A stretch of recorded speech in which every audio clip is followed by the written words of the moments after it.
Well, good morning, my friend. Welcome to the Pastor's Podcast. Good to have you with me on this Thursday morning. And I'm getting to the end of my work week. We always go Monday to Thursday. Friday's our staff day off, though I work some on Friday. That's always how we do. We get cranked back up on Saturday. It's what we do around here at Maranatha Baptist Church. And great service last night. My word, boy, a good crowd. People saved, baptized, people joining the church last night on a Wednesday night. And I enjoy those kind of Wednesday nights. That's why you don't stop going to church on Wednesday night. Too many people miss the midweek service. It's in the Bible, and all you got to do is just look at it just a little bit. It's right there in front of you. And God says not to forsake the assembling of ourselves together as a manner of some is. It's not that people don't know that it's right to go. It's just that people rebel about not going. That's really what it comes down to. And but I'm thankful that I got a church full of people that just really believe in this thing of going to church Sunday morning, Sunday night, Wednesday night, and exciting to see what God can do in those areas. Well, today I want to talk to you about vision destroyers. Isaiah 22:1, it says, the burden of the valley of vision. What aileth thee now? That thou art wholly gone up to the housetops. Now, there are some things that can hurt your eyes that will keep you from having good vision. When I was a child, my parents often told me to look away when someone's welding. They said that it's going to hurt your eyes, burn your eyes, and they were right. And they were concerned enough to caution me from those things which would hurt my vision because they wanted me to have good vision in my life, and I have relatively. Wasn't until just about maybe a decade ago now that I started having to wear some glasses or contacts, and that's it. My entire life, my eyes have been very, very good. Now, there's something worse than losing your physical vision. Now, losing your physical vision is a big deal. Understand, I've got some people in my church, they're in danger of losing their vision, and it's scary. And losing your spiritual vision ought to be scarier. Just a few days ago, I knocked on the door of a blind man. When I went to shake his hand, I had to tell him I was going to shake his hand because he could not see. I said, hey, sir, and I could tell he's blind. I put my hand out. I said, I want to shake your hand.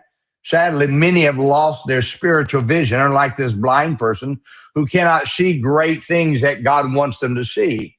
Something's hurt their vision. Now, the burden of the valley of vision reveals several things that will destroy your spiritual vision. First of all, no walls in your life will quickly destroy your spiritual vision. Verse 5 talks about the walls being broken down. Now, if you don't have standards to live by, you'll find that sin will begin to quickly weave its way into your life. The purpose of having standards is to keep sin from getting into your life, which will ruin your ability to have a spiritual vision. Now, nothing destroys the vision God has for your life more quickly than sin will.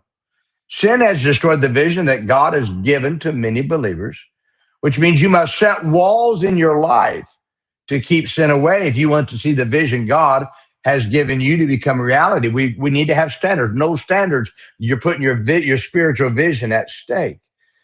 Secondly, a wrong focus will quickly destroy your spiritual vision. So verse 5, you see the people of God crying to the mountains for help instead of God. Many people have missed the vision God has for them because their focus was on the world instead of God.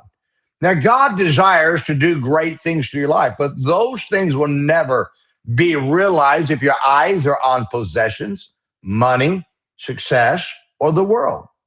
Having your eyes on anything or anyone else but God is sure to ruin the vision that God has for your life. Third, careless living will destroy your spiritual vision. Verse 9, Israel saw the breaches in the wall, but they didn't care for them. They saw these little holes. They didn't care. You see, you ought to care about the little things in life.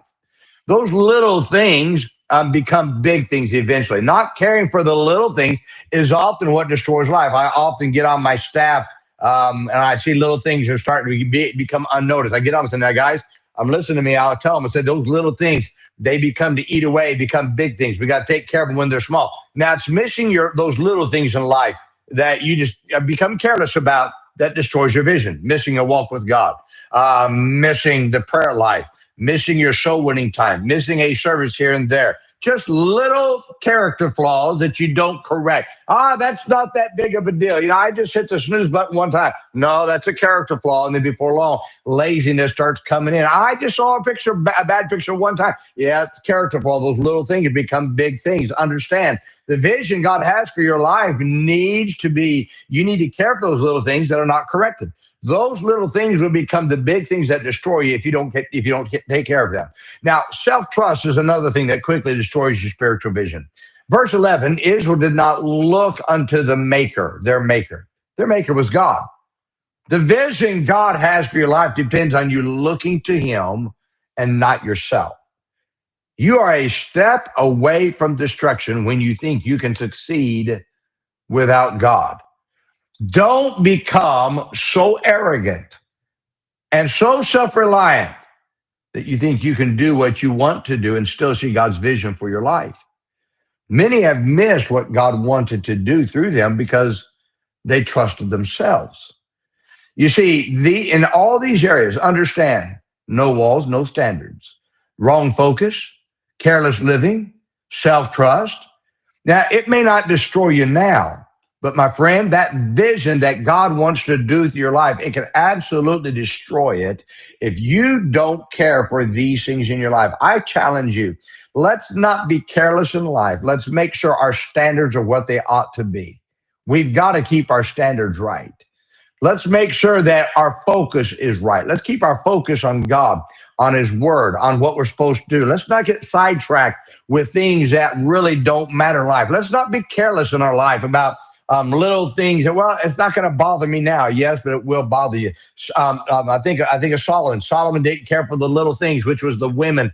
He married a wrong woman. Those women eventually turned his heart away from God because he didn't deal with it in the beginning. And just trusting yourself, my friend, you better get your trust in God. Trust in the Lord with all thine heart. Lean not unto thine own understanding. In all thy ways acknowledge him, and he shall direct thy path. My friend, when you just go because, well, I think it's going to work out, that's your mistake. You better ask God.